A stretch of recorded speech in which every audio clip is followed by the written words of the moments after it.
So yeah, my final thoughts on the FIFA 19 beta. Hello guys and welcome to this video. Here today with me, NerdFire, and today, as you can tell by the title, I'm going to be giving you guys my final thoughts on the FIFA 19 beta. So I was actually going to do this the other day, but then EA decided to extend the beta by 2 days. Don't know why, don't ask me why, I have no clue.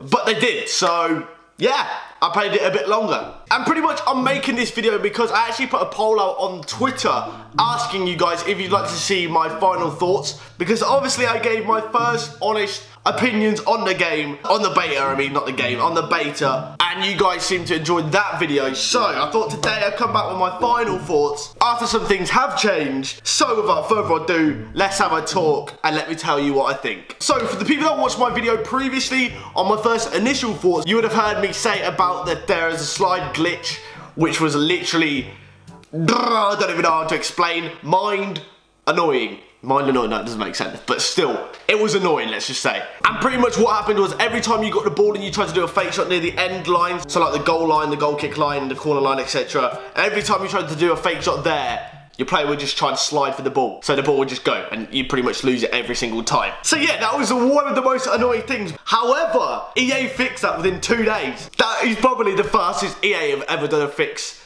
ever.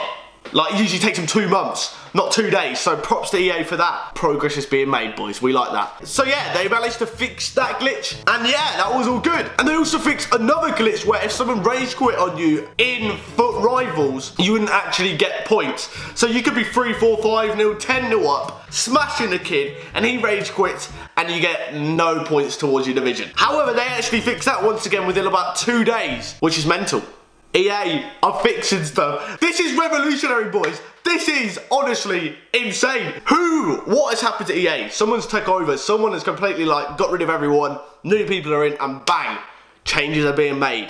I'm loving it. So yeah, anyways, on to the gameplay. I absolutely love the passing. Some people might not have liked it, but personally for me, it felt a lot more realistic, which is good. Obviously we want the game as realistic as possible without it being stupidly impossible to play. But the passing did seem very good and I did honestly enjoy it. Also, the time finishing, I finally figured out how you actually did that. So it's pretty much you click B and then you got to time your second time you click B and you got to perfect it really. The best way to do that is through the FIFA trainer, which I'd recommend you guys doing on the demo. But time finishing is actually very good. And it does increase that skill gap because if people can do that and perfect that, they're going to be better than people just normally shooting, which is obviously good. So the better players will be better in terms of finishing. However, you can turn the FIFA trainer off if you want to, but if you have the FIFA trainer on and you perfect that, your shots are more likely to go in and be more unstoppable, I suppose. But yeah, in terms of the shooting and passing, I did enjoy that. Goal kicks, however, didn't get changed really. You literally move your stick a little bit and bang! It's gone, like I said in my last video. That needs to be sorted. I don't mind the camera angle for the goal kicks. I think that's quite cool. You get to see more of the pitch.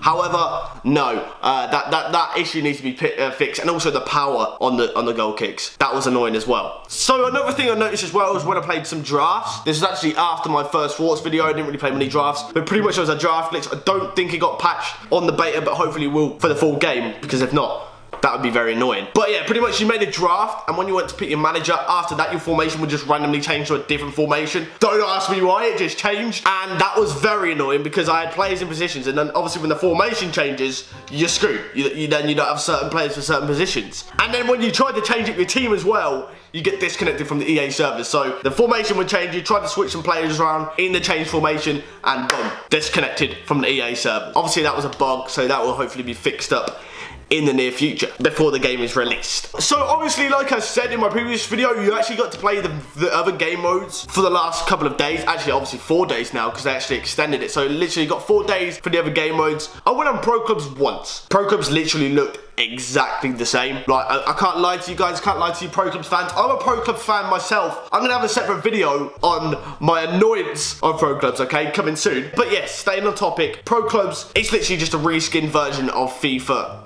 18. Like, I literally noticed no difference, and I only played one game because the one game that I got in, it was a 1v1 on dropping matches. So it was literally me and another guy on our own teams with a full team of default CPU players. So little bit annoying, not fun really, not really fun at all. So yeah, Pro Clubs literally didn't have any changes to it whatsoever from what I've seen. Now moving on to career mode. Once again, not that much different. I mean, I didn't play it much. I haven't gone into detail in it because my main game mode that I wanted to try was Ultimate Team, as that is my main focus. Obviously, you got the new Champions League stuff, which is pretty cool. I believe I've seen on Twitter, etc., from EA people that if you win the Champions League, you get an extra star above your badge, etc. If your clubs have that sort of thing. If you get promoted now, you don't stick with the Championship badges. Say like you come from the Championship and you go to the Premier League. You don't stick with the Championship badges, which you did previously. You get the Premier League ones, and hopefully that means then if you win the Premier League, you get the golden badges. I don't know. Not too sure on that, but that would be pretty cool if you did. And maybe if you win like the UEFA Super Cup or whatever it is, you get that crest in the middle of your kit as well, like Real Madrid have, because they won it last year, etc., and the years before. So that would be pretty cool if they added that. That'd be quite cool. I do like the idea of that, but it's literally just kit changes and Champions League being added by the looks of it. I think there might be some more in-depth stuff that I didn't really look on because I didn't play career mode that much. Hopefully maybe we'll get some updates and news for that before we actually get the release of FIFA 19. I don't know. Maybe, maybe not. Doesn't look like much other news is coming out for the game, so not really much hope in that sort of aspect. But yeah, overall, my opinions on the game have changed a little bit from last time. So last time I said about like a 5 or a 6. I'd probably go for a 7 out or an 8 because I said if the bugs that were there, like the sliding bug, would get fixed, I would increase my opinion and rating on it. And honestly, I would, because that was one of the biggest issues on it.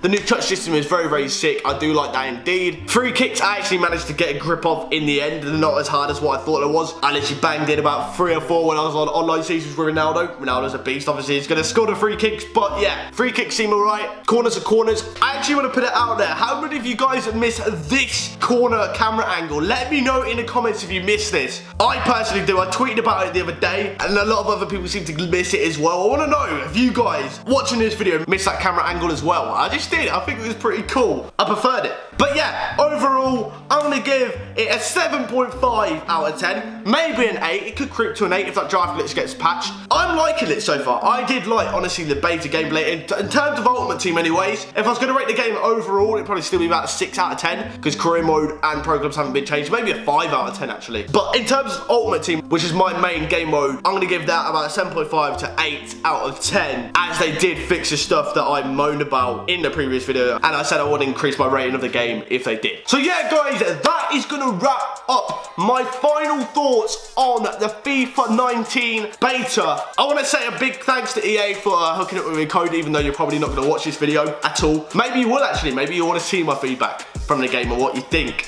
I don't know. Or you want to make me an EA game changer. Yeah, please. Anyways, I'm joking around. Yeah, that is my final thoughts on the FIFA 19 beta. If you guys did have the beta, I want to know your final thoughts in the comments. Let me know what you thought. Let me know what game mode you played as well. What you think are the pros, what you think of the cons, so the goods, the bads, I mean, pretty much, in the comments. But yeah, guys, anyways, thanks for watching, and I hope to see you next time. Goodbye.